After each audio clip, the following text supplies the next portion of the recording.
YNABers, my name is Jesse Meekum from YNAB. It stands for You Need a Budget. We do. We all do. Welcome to another Whiteboard Wednesday. Today I want to talk about metrics. We introduced a new metric that has had lots of discussion, lots of questions about it. We're still fine-tuning it and still tweaking it and looking at it and making sure that it's working and how we're teaching it and getting feedback from people on it. So be patient with us as we kind of work through it, but I like the path we're on. I just wanted to clarify one thing. When you're looking at your budget, looking at YNAB, we're just kind of thinking about finances in general. There are lots of different metrics you can use to establish or to learn all sorts of things. But it's important to realize that one metric on its own, and this includes age of money, doesn't necessarily tell you anything except what it says, right? And so we want to be careful that we don't extrapolate one meaning to mean something else entirely. How we're teaching age of money is that that's basically the dollar you just spent, you earned about X days ago. So that metric just tells you on average the dollar you just spent, you brought in about 30 days ago, 40 days ago, 2 days ago. And that starts to give you an idea of how far ahead you are. It cannot be used in isolation to have you then think that you're perfectly okay. And let me kind of demonstrate as we walk through. So age of money is one metric, but as we've talked about and as people have pointed out, you can have the last dollar that you spend could be 100 days old, 1,000 years old. It doesn't matter. If it's your last dollar, are you in good shape? I don't think so. Absolutely not. Yeah, you just spent old money, but that's the end of it. You are not in a good situation. So age of money all on its own doesn't really help you that much. Net worth, what about net worth? Is net worth a metric that tells you just everything you need to know about your finances? If someone has a really high net worth, but they're living, but they just lost their job, right? Are they in a good situation? Yeah, you'd say, okay, this is probably okay.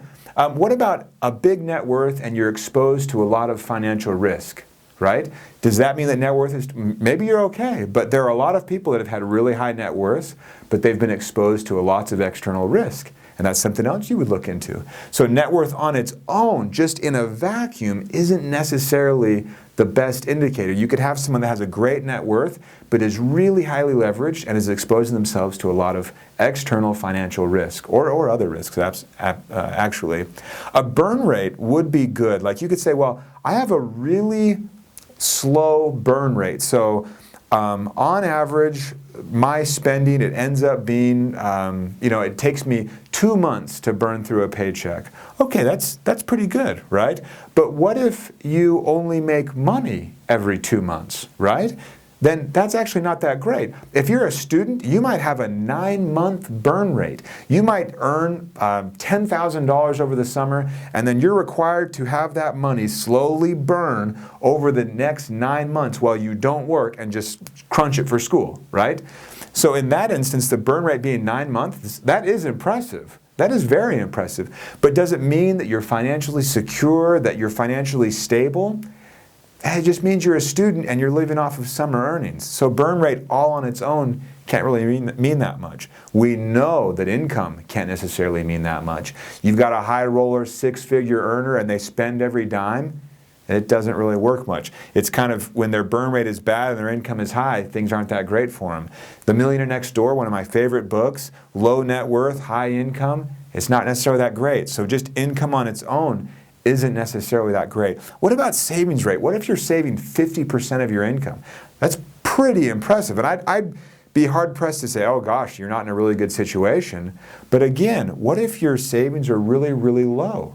If your income is really, really low and your savings rate is high, but the absolute value of your savings is still quite low. Are you getting ahead? Man, you're doing something crazy right, and I know there are a lot of people that have really high savings rates, but is that the only rate that matters? Maybe not. Maybe there are some other things that you could do that would also help you have more stable financial footing. The car you're driving, as we all know, that's a great indicator for how you're doing financially. You see someone drive by in a nice car and you think, that lady, she is doing well. That guy, he's got his stuff together. So fancy cars, absolutely an indicator of how well you're doing financially. Finally, home square footage. Obviously, the bigger your house, the better you're doing I can't keep doing this. I cannot keep doing it. These are not good indicators of your financial health. And really, these are the only ones. In isolation, you could look and say, is that person doing well? We don't know. Again, back to the millionaire next door. So I don't mean to ramble on and on, but what I'm trying to say is here, as we introduce this metric of age of money, it means it's the answer to the question of about how old is that dollar you just spent. That's what it means. What we want people to do is to be able to start funding to the future. They look at their true expenses and they fill up those true expenses. They're prioritizing, they're adjusting, rolling with the punches, and then they can start funding maybe the next month. And then eventually they're funding an entire month before it even begins. And pretty soon their age of money, usually it'll hover above 30 days. Now, there are some nuances with credit cards and how you explicitly use those credit cards, and we plan on instructing more about those. But for now, I just wanted to talk about finances in general and these metrics that we all love. I love them. I mean, I love the age of money metric because I love metrics. But we've got to make sure that we don't analyze them just on their own. To the extreme, every single one of these metrics, except car you're driving, probably have problems with them. You just got to look at them and make sure that you look at the whole picture. Finances is really about a lot more than just one number, one little thing. It's kind of the whole package. And as you've discovered, as you've used YNAB and implemented it and used those four rules and gotten ahead and broken the paycheck to paycheck cycle, you found out that it's actually not that much about finances. It's about the stress melting away and about feeling security and stability and some flexibility. And that is what we're going for in the end. I'll see you guys next week.